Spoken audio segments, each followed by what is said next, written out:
O Senhor esteja convosco. Proclamação do Evangelho de Jesus Cristo, segundo Lucas.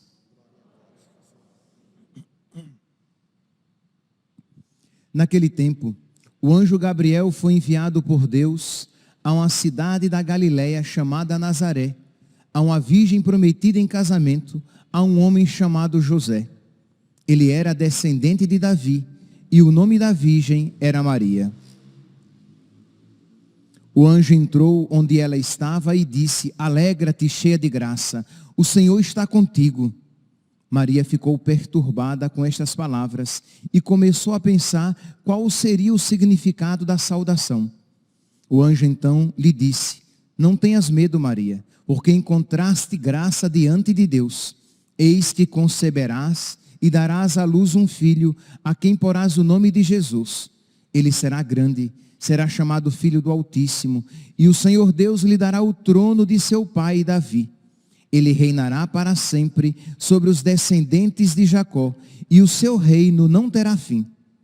Maria perguntou ao anjo: como acontecerá isso, se eu não conheço homem algum?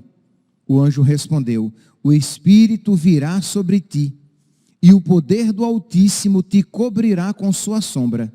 Por isso, o menino que vai nascer será chamado Santo, Filho de Deus. Também Isabel, tua parenta, concebeu um filho na velhice.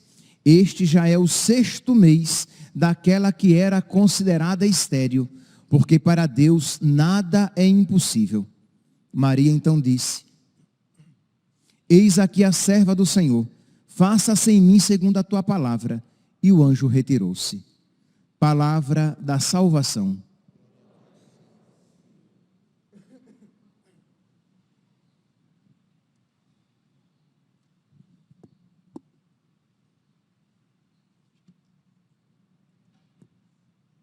Caríssimos irmãos e irmãs, estamos celebrando a memória de Nossa Senhora Rainha.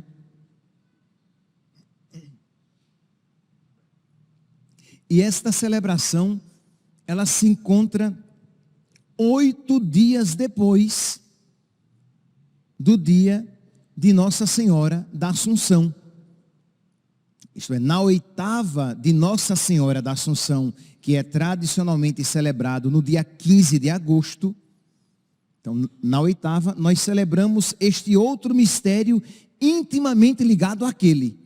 Isto é, a Virgem Maria, que é elevada aos céus em corpo e alma, ela é coroada rainha do céu e da terra. Rainha de todas as criaturas, visíveis e invisíveis. Na própria proclamação dogmática,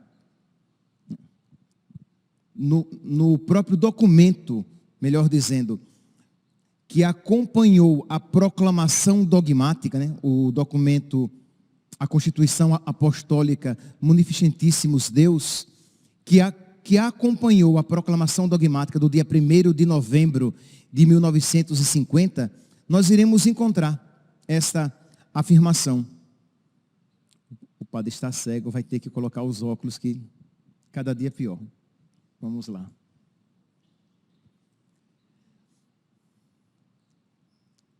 Nas homilias e orações para o povo na festa da Assunção da Mãe de Deus, santos padres e grandes doutores dela falaram como de uma festa já conhecida e aceita, a festa da Assunção de Nossa Senhora aos céus, que é coroada.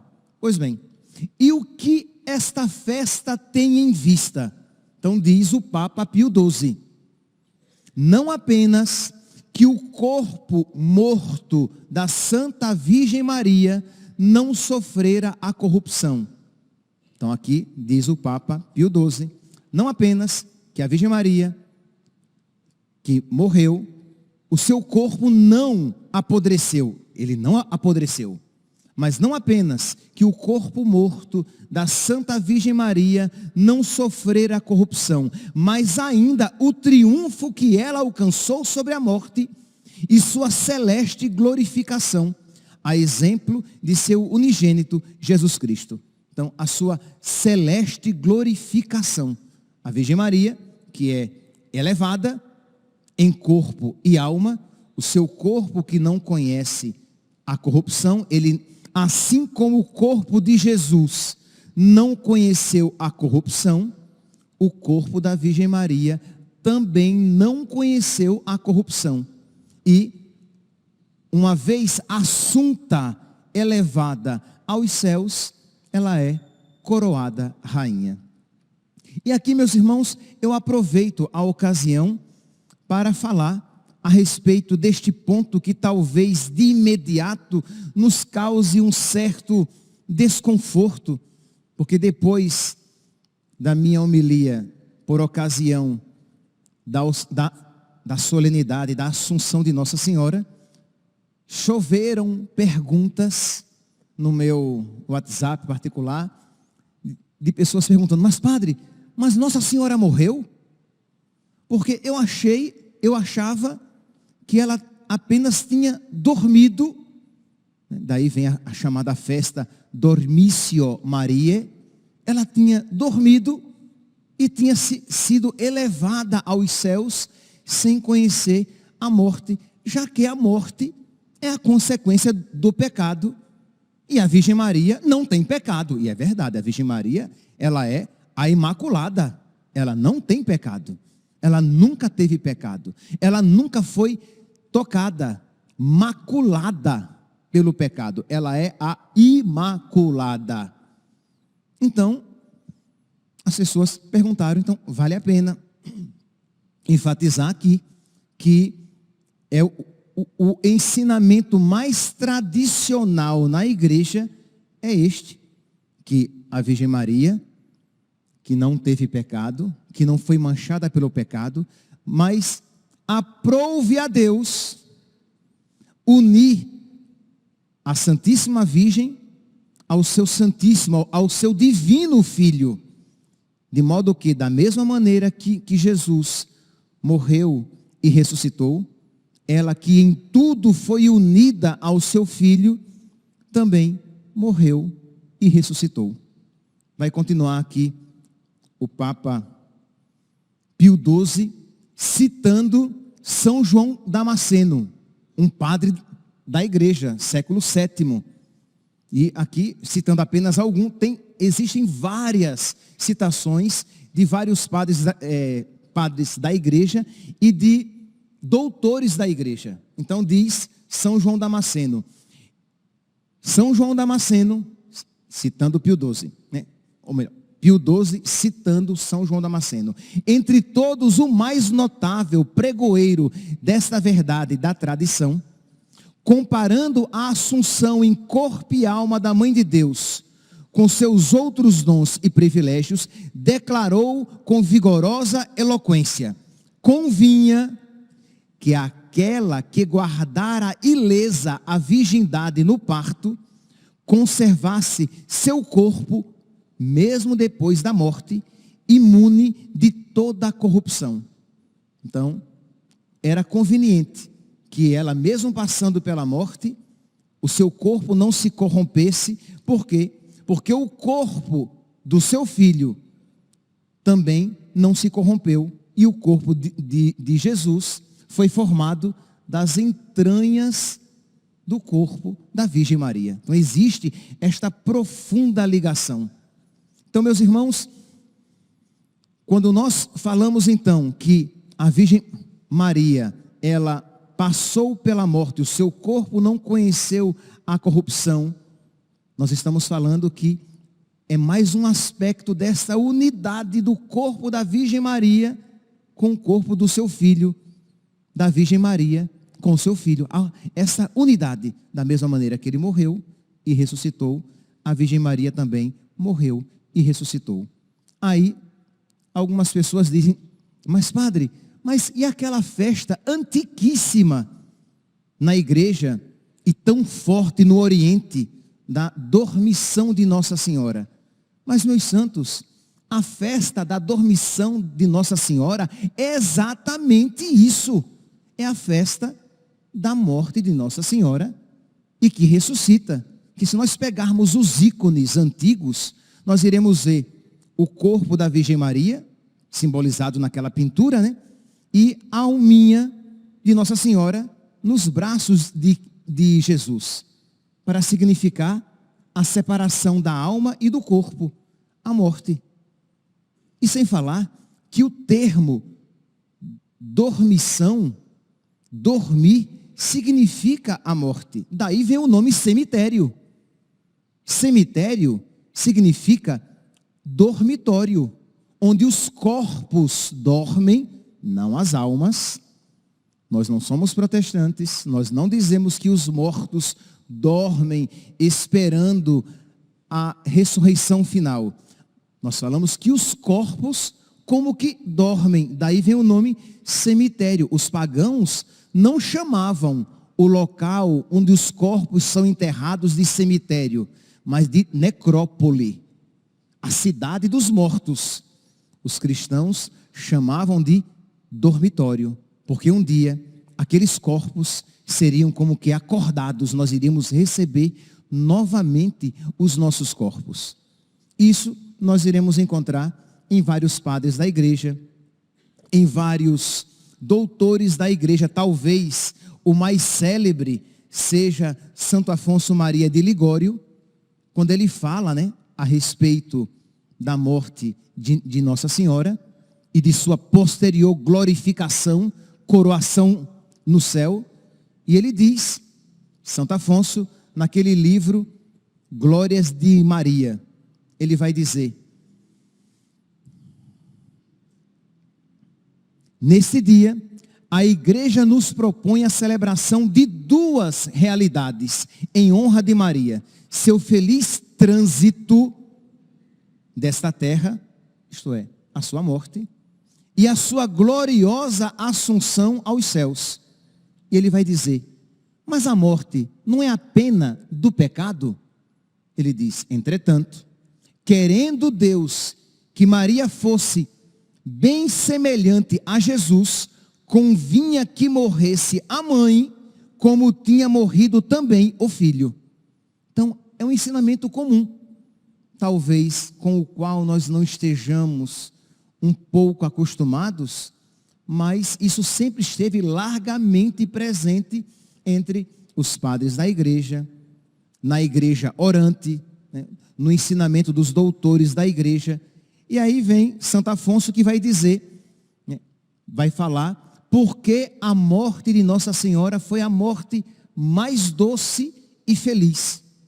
Porque ele diz que o que torna a morte, a nossa morte, amarga, são três coisas: o apego à terra, o remorso dos pecados e a incerteza da salvação. Ele diz, e a Virgem Maria não tinha nada disso. Ela não era apegada a nada e a ninguém. Ela era toda de Deus. Então ela não tinha apego à terra. O que nos faz sofrer com a ideia da morte é: eu vou deixar os meus filhos, eu vou deixar as pessoas amigas, eu vou deixar tudo aquilo que eu construí. Então eu sou apegado à vida. A Virgem Maria não era apegada a nada. Ela era toda de Deus. A Virgem Maria não tinha o remorso dos pecados, porque ela não tinha pecado. Nós, quando percebemos a morte nos avizinhar, nós começamos a colocar as barbas de molho e pensar: será que eu estou preparado mesmo? Será que eu estou combatendo o bom combate? Será que eu estou fazendo a minha corrida e guardando a fé? Estou preparado para receber a coroa da glória? Ou eu estou brincando de ser católico? Ou estou brincando com a minha fé? A Virgem Maria não tinha este remorso, não tinha este medo, porque ela se sabia preparada para entrar nas moradas eternas. E a terceira realidade que, segundo Santo Afonso, que torna a morte amarga, e que a Virgem Maria isso não teve, por isso a sua morte foi doce, é a incerteza, a dúvida, mesmo que leve, que pode passar pelos nossos corações. E se eu morrer e não tiver nada depois? E se depois de tudo isso, houver apenas o nada? Pois bem, a Virgem Maria não tinha dúvida da existência do céu e da verdade das palavras do seu filho. A casa do meu pai tem muitas moradas. Então, essas realidades tornaram, então, a morte da Virgem Maria doce, alegre, feliz, desejável até, porque ela sabia que morrer era partir para estar com o seu filho e era o que ela mais queria neste mundo. Pois bem, meus irmãos, nós hoje então estamos concluindo esse mistério que nós começamos a contemplar desde a solenidade da Assunção de Nossa Senhora, com este mistério hoje celebrado da Virgem Maria à direita de Deus. No evangelho de hoje nós ouvimos, ele será grande, será chamado Filho do Altíssimo, e o Senhor Deus lhe dará o trono de seu pai Davi. Então Jesus sentado no trono e a Virgem Maria à sua direita. À vossa direita se encontra a rainha com veste esplendente de ouro de Ofir. É Nossa Senhora, é a mulher coroada com 12 estrelas, a mulher do Apocalipse. E a nossa mãe coroada é fonte de graças para nós. Na festa de hoje, a leitura que nos é oferecida na liturgia das horas, uma homilia de Santo Amadeu, bispo de Lausana. Ele diz assim: e ela, assentada no mais alto cume das virtudes, repleta do oceano dos carismas divinos, do abismo das graças, ultrapassando a todos, derrama largas torrentes ao povo fiel e sedento. Isto é, ela tem muitas graças para nos oferecer a todos. Ela está sentada à direita de Deus. Ela é a onipotência suplicante. Ela é a mãe de Deus e a nossa mãe. E ela é rainha. E nós podemos tudo alcançar se a ela recorrermos. Claro, tudo aquilo que pedirmos e que for conveniente para a nossa salvação. Então vamos lá hoje, neste dia, peçamos a Nossa Senhora aquelas graças que ela teve em abundância e que a prepararam para o seu encontro definitivo com Deus, o desapego deste mundo. Que nós também tenhamos o nosso coração voltado para as realidades do céu. E, meus santos, nunca será demais pedir isso, porque infelizmente aqui e ali o apego morde a nossa alma. Aqui e ali nós nos apegamos demasiadamente, desordenadamente a algumas coisas lícitas, talvez, lícitas às vezes, mas quando você se apega por demais a uma vontade sua, repito, mesmo que seja lícita, Deus deixa de ser Deus, Senhor, no seu coração. Porque naquele ponto, a sua vontade impera. Então pedir a Nossa Senhora, hoje, nessa festa, em que ela é coroada, e ela que é abundante de graça, que ela derrame sobre nós esta graça de um total desapego, para que nós queiramos em tudo a vontade de Deus. Ele quer enviar cruzes. Esta é a tua vontade, Senhor. Assim seja. O Senhor está permitindo provações na minha vida. Esta, Senhor, é a tua vontade. E a tua vontade é sempre a melhor, mesmo que eu não a veja como tal. Assim seja, Senhor. Eu amo, eu beijo a tua vontade. Tu queres este caminho, este vale de lágrimas para mim, Senhor. Dá-me, Senhor, aceitação. Dá-me, Senhor, docilidade à tua vontade. Eu aceito, Senhor. E aceito não como um escravo que aceita a vontade do seu Senhor, com medo de levar uma chicotada. Eu aceito amorosamente, Porque embora eu não veja, por causa das minhas limitações, eu creio na bondade da tua vontade. Seja feita, Senhor, a vossa vontade na minha vida, como ela é feita no céu. Então esse desapego, pedir hoje a Nossa Senhora Rainha que ela derrame no seu coração, no coração dos seus filhos, no coração das pessoas por quem você reza, a graça de uma libertação gradativa e contínua de todos os pecados veniais, um rompimento completo, total, com os pecados mortais, para que você esteja cada vez mais preparado para, no momento em que você for chamado, você poder partir para estar com Cristo, desapegado, inclusive, dos seus pecados. Que não haja remorso na sua alma, de modo que, para isso, que você faça penitência pelos pecados já cometidos, que não só vão purificar você, vão purgar a sua alma dos pecados, das penas dos pecados cometidos, como vão fortificar a sua alma para não cair em outros pecados novamente.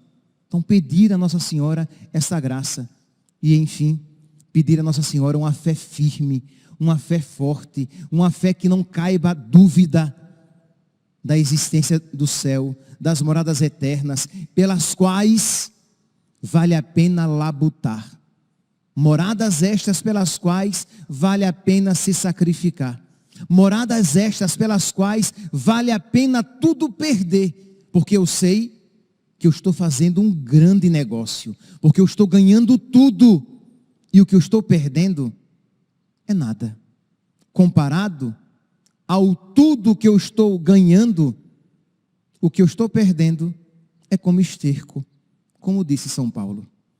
Quando estas realidades estão firmes e fortes no nosso coração, nós caminhamos nesta vida com a maior desenvoltura e caminhando para o céu. Então peçamos a Nossa Senhora, vai dizer aqui, e vou terminando na festa de hoje, Santo Amadeu, ele diz assim, que a Virgem Maria, ela concede saúde aos corpos e às almas, e que ele pergunta, quem jamais partiu de junto dela doente ou triste, ignorante dos mistérios celestes?